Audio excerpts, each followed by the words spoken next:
Hello everyone, आकांक्षा secondary school में आप सभी का स्वागत है। आज हम एक टॉपिक टेंस के बारे में पढ़ेंगे जो 5th क्लास से लेके 6, 7, 8, 9, 10 क्लास तक के लिए बहुत इंपॉर्टेंट टॉपिक है। ये वो टॉपिक है जो बेसिक के साथ आपको आगे टेंस में पूरी ग्रामर में सहायता करता है, जो इसको सीखना बहुत ज़रूरी है। जो 5th क्लास से स्टार्ट होकर 10th क्लास तक हर टॉपिक में टेंस वो टॉपिक है जो सब में सहायता करता है। टेंस, इसका मीन समझते हैं। टेंस वो होता है जिसको हिंदी में हम काल या समय कहते हैं।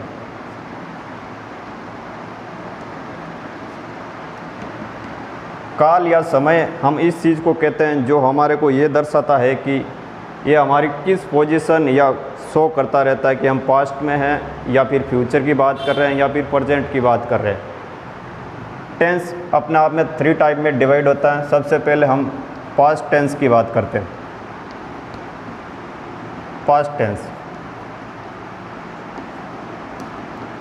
जिसको हम हिंदी में बोले तो भूतकाल बोल सकते हैं, जो हमारे को ये शो करता है कि हमारे जो पास्ट में यानी प्रेजेंट टाइम से पहले हमारे साथ किस एक्शन, किस क्रिया के साथ हमारे साथ क्या घटित हुआ, जो हमारे पास्ट की घटनाओं के बारे में बात करता है या पास्ट की घटनाओं का उल्लेख करता है, उसको हम पास्ट टेंस कहते हैं। जैसे एग्जांपल देखे थे हम कि पिछले साल कौन सी कक्षा में पढ़ते थे या पिछले दिन क्या करते थे, ये जो है हमारे पास्ट को शो करता रहता है। और नंबर 2 टाइप पे आता है प्रेजेंट।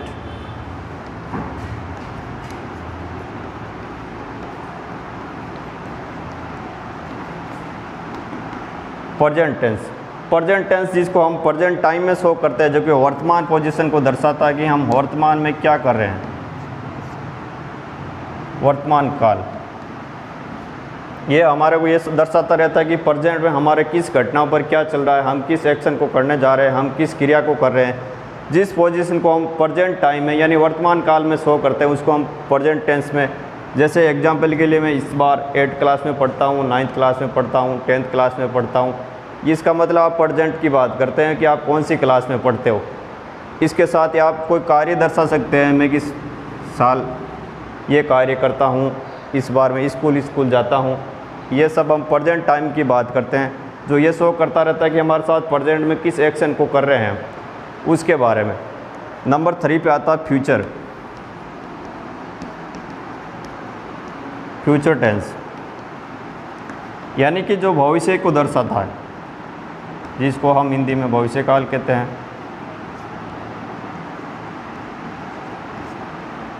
ये टेंस के 3 टाइप्स होते हैं। सबसे पहले पास्ट टेंस, जो हमारे को बीती हुई घटना के बारे में या बीते हुए एक्शन के बारे में दर्शाता है कि हमारे पास्ट में क्या घटित हुआ था।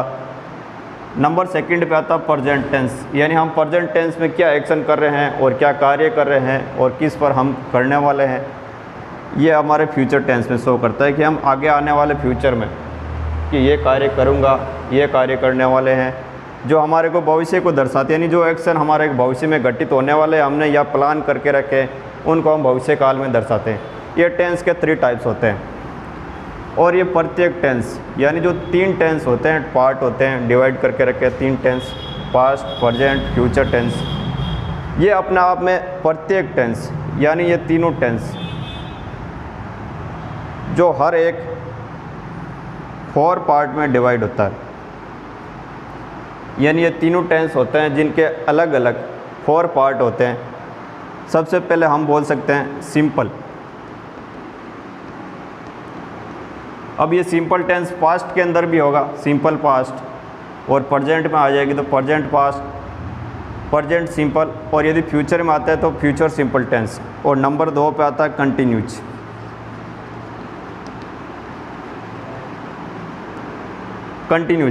अब कंटिन्यूज भी तीनों टेंस में अलग अलग ढंग से आएगा।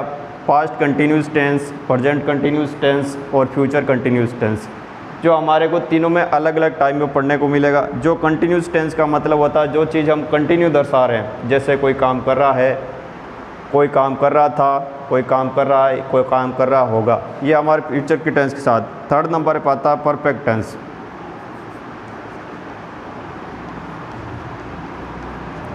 ये भी तीनों में पढ़ा जाएगा, past perfect tense, present perfect tense और फ्यूचर परफेक्ट टेंस। ये हमारे परफेक्ट का मतलब होता है जो चीज़ हमारे पास 100% हो रखी होती है। जैसे हम नॉर्मली बोलते हैं इंसान परफेक्ट है, परफेक्ट का मतलब होता है जो चीज़ कंप्लीट हो चुकी होती है, जो हमारे को ये शो करती है कि इसका कार्य ख़त्म हो गया, उसको हम परफेक्ट के अंदर पढ़ते हैं। और फोर्थ नंबर पे आता है, दोनों को मिला के पढ़ते हैं, जिसमें टाइम शो रहता है, परफेक्ट कंटिन्यूस टेंस।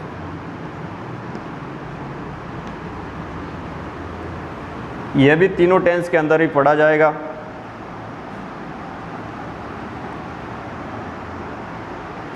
जैसे past perfect continuous tense, present perfect continuous tense और फ्यूचर परफेक्ट कंटिन्यूस टेंस। ये बड़े तौर पे देखें तो टेंस के 3 टाइप होते हैं। सबसे पहले पास्ट भूतकाल के बारे में, सेकंड नंबर पे प्रेजेंट जिसको हम अभी वर्तमान टाइम में जी रहे होते हैं या वर्तमान टाइम में जो कर रहे होते हैं वो वर्तमान को दर्शाता है। फ्यूचर जो आने वाले समय को दर्शाता है कि हम इस टाइम में ये कर रहे होंगे।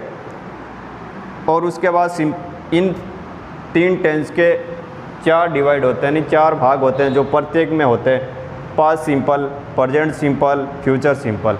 उसके बाद आता है पास्ट कंटिन्यूज, प्रेजेंट कंटिन्यूज और फ्यूचर कंटिन्यूज। और इसके बाद पास्ट परफेक्ट टेंस, ऐसे ही परफेक्ट कंटिन्यूस टेंस। ये हमारे टेंस में अलग है। सबसे पहले हम अब एक टाइप पढ़ते हैं इसकी।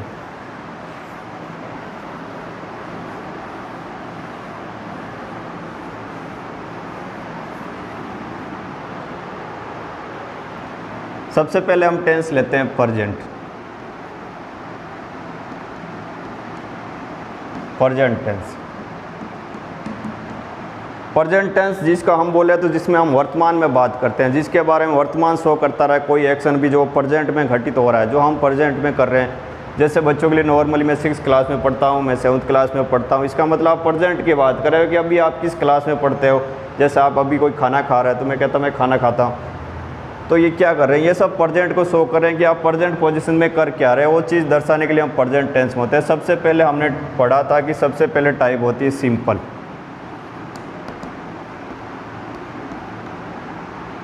सिंपल, अब इसको हम ऐसे भी लिख सकते हैं, प्रेजेंट सिंपल को पॉजिटिव भी लिख सकते हैं, अफर्मेटिव या इनडेफिनेट टेंस, सिंपल को इनडेफिनेट भी लिख सकते हैं, सिंपल प्रेजेंट।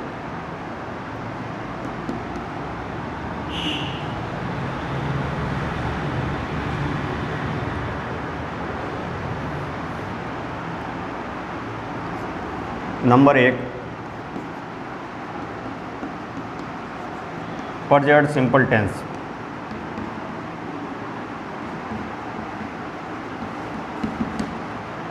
जिसकी हिंदी पहचान होती है कि जो वर्तमान में चल रहा होता है। जैसे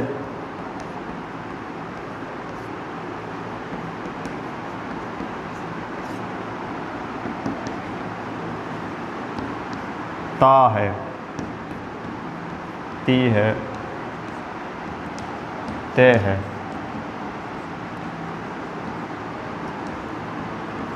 ये वो वर्ड्स होते हैं जो प्रेजेंट को दर्शाते हैं। जैसे मैं काम करता हूँ, मैं 6th क्लास में पढ़ता हूँ, मैं 10th क्लास में पढ़ता हूँ। लड़की के लिए हो तो मैं 10th क्लास में पढ़ती हूँ। यदि इससे भी बहुवचन या प्लूरल हो तो हम ये काम करते हैं, उसके लिए हिंदी पहचान होती है। हालांकि हिंदी पहचान उस ज़्यादा नहीं मायने रखती है कि टेंस सीखने के लिए, लेकिन इनको भी ये नॉर्मली 10th तक के लिए हेल्प कर देती है। सेंटेंस पढ़ के आपको पता चल जाता है कि ये प्रेजेंट शो कर रहा है या पास्ट शो कर रहा है या फिर फ्यूचर टेंस शो कर रहा है। इसके बाद मेन वर्ब,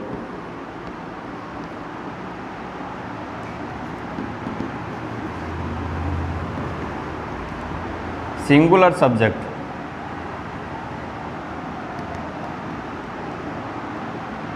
सिंगुलर सब्जेक्ट जहाँ पर करने वाला कर्ता जो डूअर होता है इस सेंटेंस के अंदर वो सिर्फ सिंगल ही हो तब। जैसे एग्जांपल के लिए ही, सी या इट या किसी का नेम।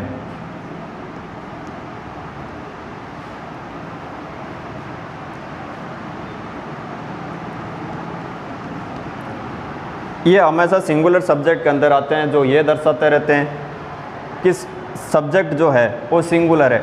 सब्जेक्ट सिंगुलर तो मेन वर्ब हमेशा उसके साथ वर्ब की फर्स्ट फॉर्म प्लस एस या ई एस का यूज होगा। यानी मेन वर्ब के साथ हम एस या ई एस का ऐड करेंगे। सिंगुलर सब्जेक्ट होने पर, सिंगुलर सब्जेक्ट होने पर जैसे सिंगुलर सब्जेक्ट में ये प्रोनाउन हो सकता है ही, सी, इट, या फिर नेम। नेम का मतलब किसी व्यक्ति का नाम हो सकता है जिसको हम प्रॉपर नाउन कह सकते हैं, जैसे इंडिया हो सकता है, किसी व्यक्ति विशेष का नाम हो सकता है, किसी एनिमल का नाम हो सकता है, उसको हम सिंगुलर सब्जेक्ट के अंदर काउंट करते हैं। और यदि वही सब्जेक्ट प्लूरल हो,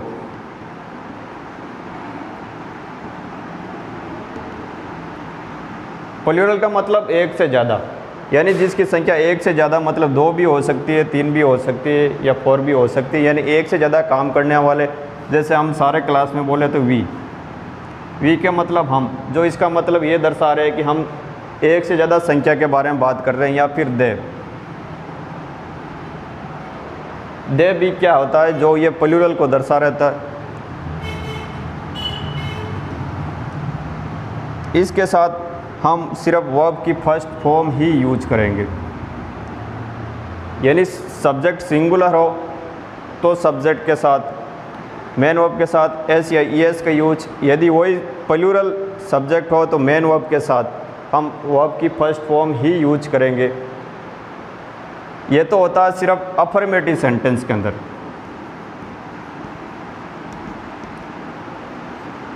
अफर्मेटिव सेंटेंस का मतलब जिसके अंदर पॉजिटिव सेंटेंस बोल सकते हैं, अफर्मेटिव या पॉजिटिव सेंटेंस जिसके अंदर नोट का यूज नहीं हो,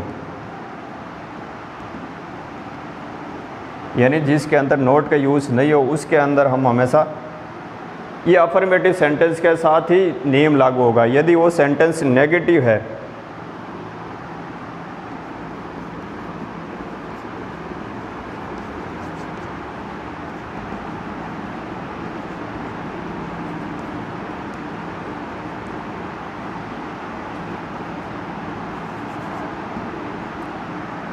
यदि नेगेटिव सेंटेंस दे रखा है तो आप उसके साथ वर्ब की फर्स्ट फॉर्म ही यूज करेंगे।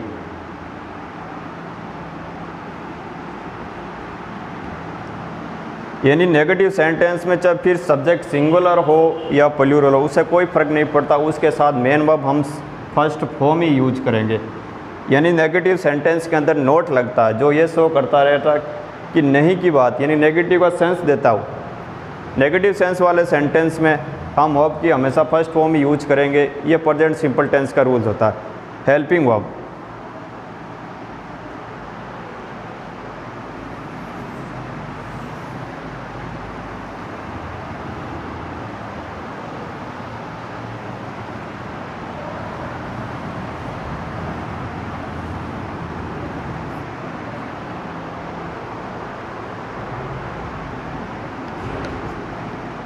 HV का मतलब helping verb. Helping verb affirmative sentence के अंदर यूज नहीं होगी।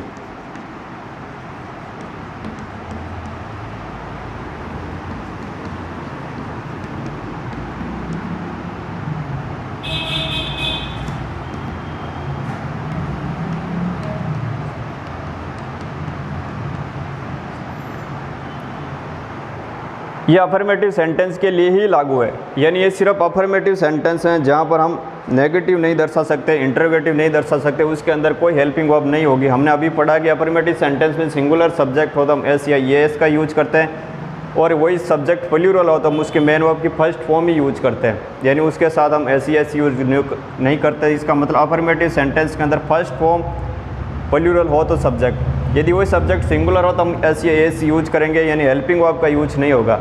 हेल्पिंग वर्ब का यूज सिर्फ किस में होगा? नेगेटिव सेंटेंस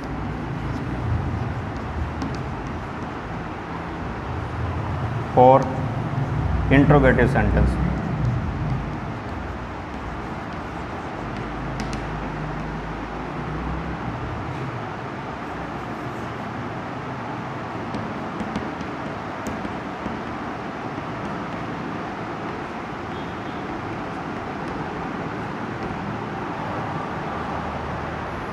अफर्मेटिव सेंटेंस मतलब पॉजिटिव सेंटेंस बात करने वाले, उसमें हम हेल्पिंग वर्ब का यूज नहीं करेंगे, नहीं सिर्फ मेन वर्ब यूज करेंगे। वही नेगेटिव सेंटेंस के अंदर या इंट्रोगेटिव सेंटेंस जो क्वेश्चन को दर्शाते रहते हैं, यानी हमारे से क्वेश्चन पूछते रहते हैं, वो चाहे WH वर्ड से स्टार्ट हो या फिर हेल्पिंग वर्ब से स्टार्ट हो, उसमें हम हेल्पिंग वर्ब का यूज करेंगे। यानी दोनों सेंटेंस के अंदर हम हेल्पिंग वर्ब यूज करेंगे। हेल्पिंग वर्ब यूज होगी डू। डू जो हेल्पिंग वर्ब है वो प्लूरल सब्जेक्ट के साथ,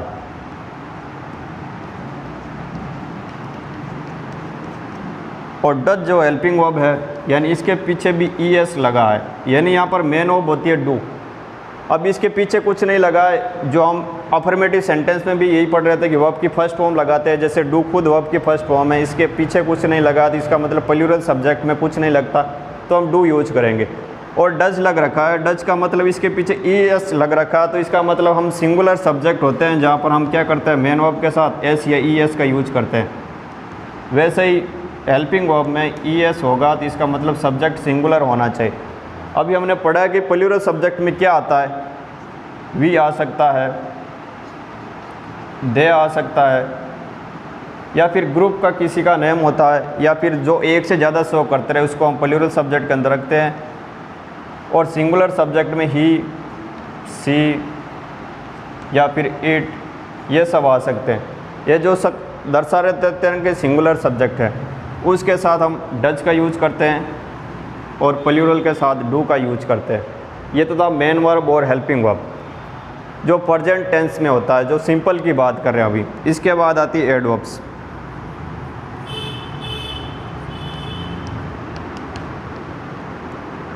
प्रेजेंट टेंस होता है जो हमारा जो सिंपल टेंस होता है, ये एक रूटीन को दर्शाता रहता है, यानी हम किस चीज़ को बार बार करते रहते हैं, जो हैबिचुअल एक्शन कहा जा सकता है। यानी किसी के तौर पर हम रोज़ाना कार्य करते हैं, जैसे मैं रोज़ाना स्कूल आता हूँ, सुबह जल्दी उठता हूँ, या फिर रोज़ाना क्रिकेट खेलता हूँ, रोज़ाना म्यूजिक सुनता हूँ, यानी आप डेली जो रूटीन में कार्य करते रहते हैं वो प्रेजेंट सिंपल में आते हैं। यानी सिंपल सी बात होती है जो हम प्रेजेंट में कार्य करते रहते हैं और रूटीन में कार्य करते रहते हैं, उस एडवर्ब को हम प्रेजेंट टेंस सिंपल के अंदर शो करते रहते हैं।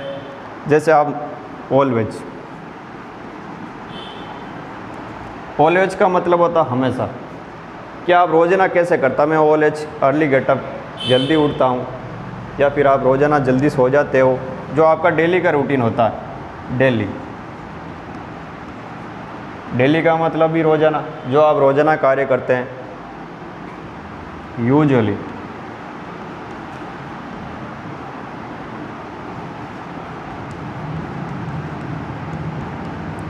जनरली, जनरली का मतलब सामान्य, सामान्यतः। ऑफन, रेयरली मतलब मुश्किल से, जो नहीं के बराबर हो। फ्रीक्वेंटली, लगातार। ओकेजनली, अवसरते, समटाइम।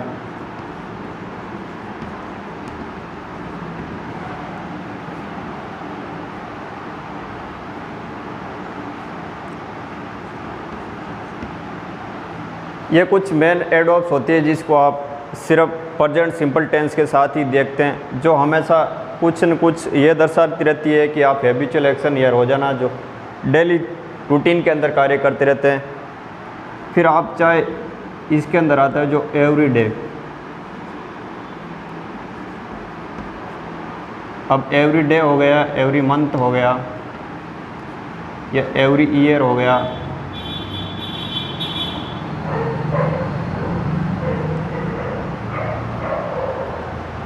ये जो प्रत्येक दिन, या हर संडे, हर मंडे।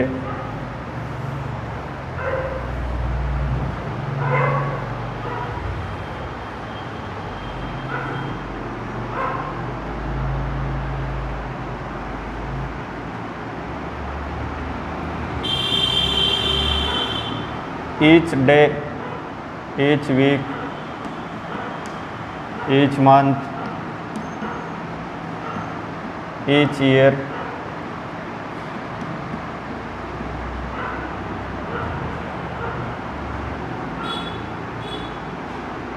या फिर ऑन संडे, मंडे। ये जो होते हैं वीक के नेम, उनके साथ हम ऑन लगाने के साथ में जो यूज होते हैं वो प्रेजेंट सिंपल में शो करते हैं। या फिर आप हैबिचुअल एक्शन पर दर्शाते हैं कि आप एक बार या दिन में 2 बार, ऐसे once, twice, thrice, fourth a day, यानी दिन में 1 बार या फिर सप्ताह में 1 बार या 2 बार, ये जो रूटीन का दर्शाते हैं।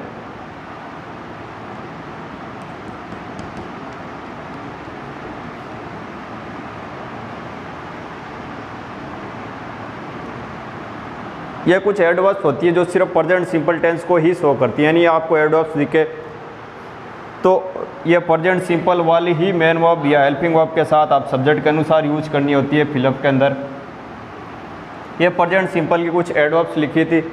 अब हम सबसे पहले पढ़ेंगे प्रेजेंट सिंपल टेंस के अंदर।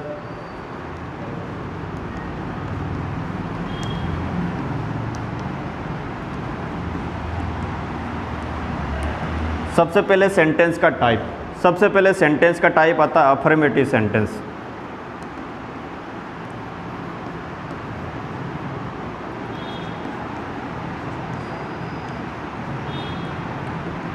अफर्मेटिव सेंटेंस बोले तो इसको हम पॉजिटिव सेंटेंस भी बोल सकते हैं या सिंपल सेंटेंस भी बोल सकते हैं, जो सिर्फ और सिर्फ पॉजिटिव बातें ही शो करता है, जिसमें नेगेटिव सेंस नहीं होता है और नहीं इंटरोगेटिव का सेंस होता है, यानी क्वेश्चन नहीं क्वेश्चन का सेंस होता है, उसको हम अफर्मेटिव सेंटेंस के अंदर होते हैं। उसके अंदर सबसे पहले हम सब्जेक्ट को लिखेंगे। सबसे पहले सेंटेंस का सिस्टम होता है, उसका सब्जेक्ट लिखा जाता है। अब इस सेंटेंस के अंदर हेल्पिंग वर्ब का यूज नहीं होता है, तो हम सीधा मेन वर्ब लिखेंगे। मेन वर्ब की फर्स्ट फॉर्म प्लूरल सब्जेक्ट हो तो, यदि वही सब्जेक्ट सिंगुलर हो तो हम फर्स्ट फॉर्म वर्ब की फर्स्ट फॉर्म के साथ एस या ई एस का ऐड करेंगे। उसके बाद ऑब्जेक्ट या फिर एडवर्ब या फिर कॉम्प्लीमेंट। ओ का मतलब होता है ऑब्जेक्ट और ए का मतलब एडवर्ब, जो सेंटेंस के अंदर हमारे को जो दे रखी होती है उसका हम यूज करेंगे, और सी का मतलब होता है कॉम्प्लीमेंट।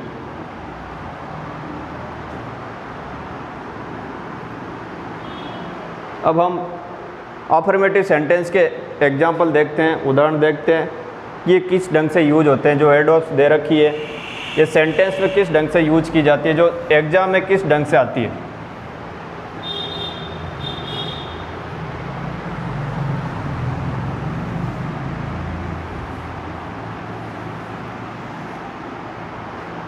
सबसे पहले एग्जाम्पल के तौर पर एक बहुत ही सिंपल सा एग्जाम्पल जो हम रोज़ाना, जैसे मैं बोल सकता हूँ मैं रोज़ाना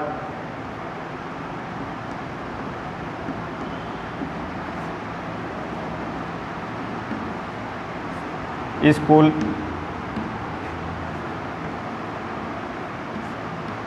समय पर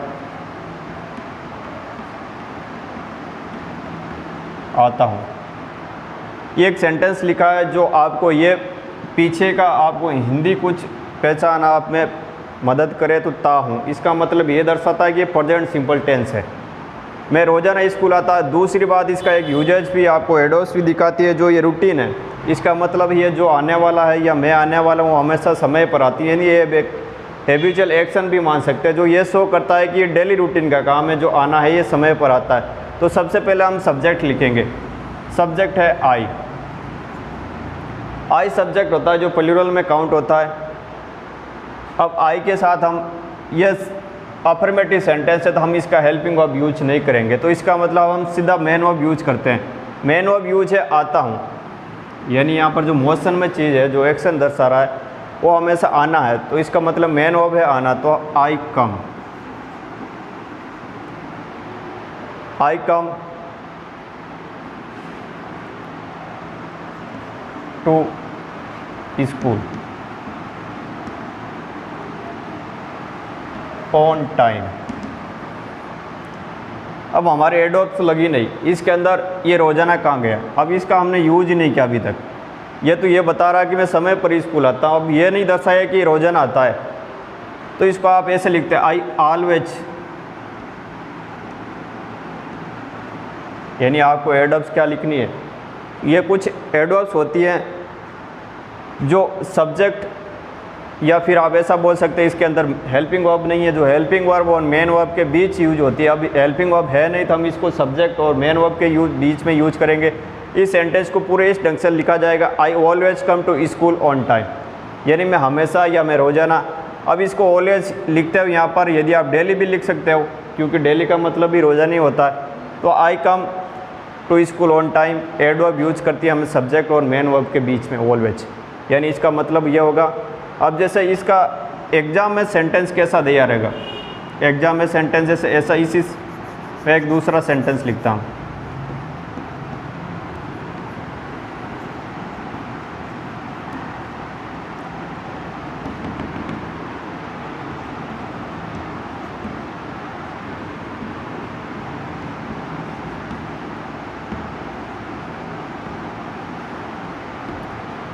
एग्ज़ाम आपको फिल करना आता है कि सेंटेंस को आपको दे के फिल करना है कि इस टेंस के अंदर कौन सी मेन वर्ब आएगी या उसके साथ कौन सी हेल्पिंग वर्ब आएगी। इसके अंदर आपको नोट नहीं लग रखा है, सिर्फ मेन वर्ब दे रखी है। इसका मतलब हमारे को कोई अफर्मेटिव सेंटेंस की बात कर रहा है, यानी इसके साथ न क्वेश्चन मार्क है न नोट लगा हुआ है, तो हम इसको सिर्फ और सिर्फ अफर्मेटिव सेंटेंस के अंदर करेंगे। अब हमारे को ये जो ही के बाद ऑप्शन दे रखा है, ये शो करता है कि ये प्रेजेंट सिंपल टेंस की एडवर्ब थी जो अभी हमने पढ़ी पीछे, वहाँ पर ओपन का भी यूज लिखा था। इसका मतलब ये शो कर रहा है कि प्रेजेंट सिंपल। अब प्रेजेंट सिंपल का हमारे को टेंस पता चल गया है कि इसके अंदर कौन सा, ये ऑलवेज यहाँ पर ये दर्शा रहा है कि ये प्रेजेंट सिंपल टेंस है, तो हमारे को ये पता चल जाता है कि प्रेजेंट सिंपल टेंस है। प्रेजेंट सिंपल टेंस के अंदर सबसे पहले हमारे को ये देखना है कि इसके साथ सब्जेक्ट क्या है। अब यहाँ पर आई था तो हमने सिर्फ कम ही लिखा, यानी इसके साथ एस या ई एस नहीं ऐड किया। जो मेन वर्ब के साथ एस या ई एस प्लूरल सब्जेक्ट होने पर ऐड नहीं होता है। यहाँ पर सिंगुलर सब्जेक्ट हैं। अब सिंगुलर सब्जेक्ट का रूल्स ये कहता है कि अफर्मेटिव सेंटेंस के अंदर मेन वर्ब के साथ एस या ई एस का ऐड होगा। तो एस या ई एस का ऐड करेंगे, हमारे पास ऑलरेडी ई है तो हम कम को क्या कर देंगे, कम्स। तो इस सेंटेंस को पूरा आंसर सही हो जाएगा, he often comes to school late, यानी वो प्राय कर यानी लगभग वो स्कूल हमेशा लेट आता है। इसका मतलब ये हुआ, ये सेंटेंस हो गया। इसका मतलब ये सब्जेक्ट हो गया, ये एडवर्ब हो गई और ये मेन वर्ब हो गई। ये टाइम ऑफ प्लेस हो गया और ये टाइम द कर। यानी ये सेंटेंस का होता है जो बनाने की स्ट्रक्चर होती है, जो फॉर्मूला होता है इसके तहत बनता है। जैसे मैं एक एग्जांपल और लिखता हूँ,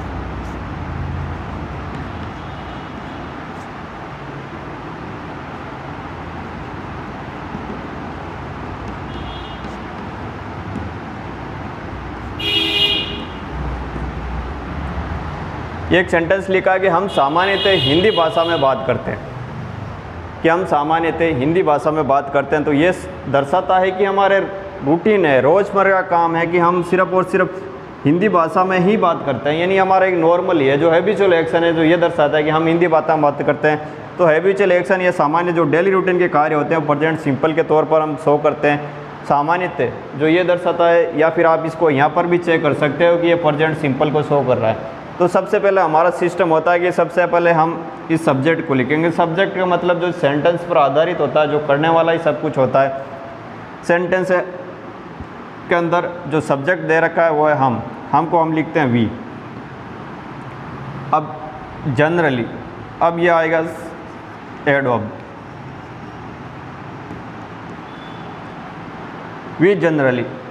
अब यदि हेल्पिंग वर्ब होती है तो हमारी पहले आती है, लेकिन हमारे तो प्रेजेंट सिंपल का रूल्स है। अफर्मेटिव सेंटेंस के अंदर पॉजिटिव सेंटेंस बोल सकते हैं, इसको डिक्लेरेटिव सेंटेंस बोल सकते हो कि इसके अंदर जो हेल्पिंग वर्ब यूज नहीं होती हैं, क्योंकि ये पॉजिटिव सेंटेंस है और सब्जेक्ट हमारे पास वी है, यानी एक से ज़्यादा है जो बंदे हिंदी में बात करने वाले हैं। तो मेन वर्ब जो आएगी जो बात करते हैं, यानी इसकी मेन वर्ब क्या बात, तो हम क्या लिखेंगे, टॉक। तो इतना हो गया, सब्जेक्ट आ गया, एडवर्ब आ गई, इसके बाद मेन वर्ब आ गई, talk in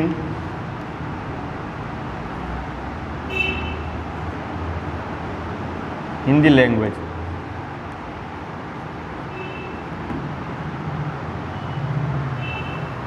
we generally talk in Hindi language.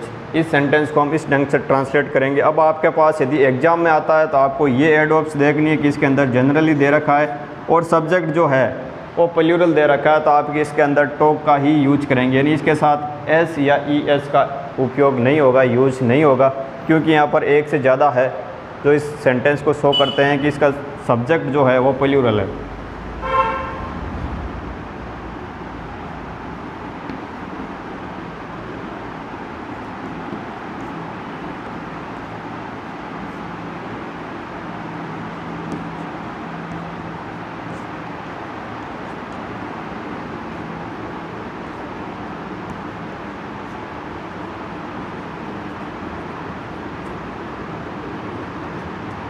अगला सेंटेंस है कि वो हर दिन मैदान में क्रिकेट खेलते हैं। इसका मतलब ये उसका डेली रूटीन का कार्य है, हैबिचुअल एक्शन है कि वो शाम के समय या दिन के समय कि हर दिन कि वो मैदान में क्रिकेट खेलते हैं, ये उनका रूटीन का कार्य है। तो आप इसको सबसे पहले सब्जेक्ट लिखेंगे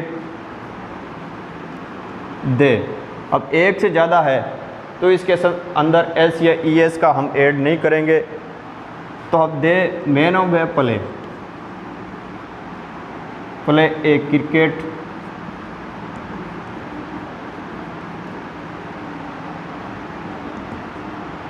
इन ग्राउंड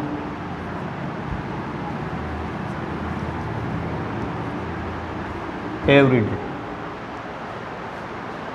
यह दर्शाता रहता है कि वो एक हैबिचुअल एक्शन के तौर पे या आदत के तौर पे ये रोज़ाना कार्य करते हैं, हर दिन वो मैदान में क्रिकेट खेलते हैं। तो इसका सेंटेंस इस ढंग से कन्वर्ट होगा जो आपके दिया रहेगा। तो ये एवरीडे जो ये है, ये एड ऑफ ये शो करती है कि ये प्रेजेंट सिंपल टेंस का है। या आप इसके हिंदी पहचान से भी पता लगाना चाहें तो आप ये चेक कर सकते हैं कि इसको प्रेजेंट सिंपल शो करता है, यानी ता है, ती है, ते है। तो एक से ज़्यादा है तो इसके साथ एस ई एस का ऐड नहीं हुआ।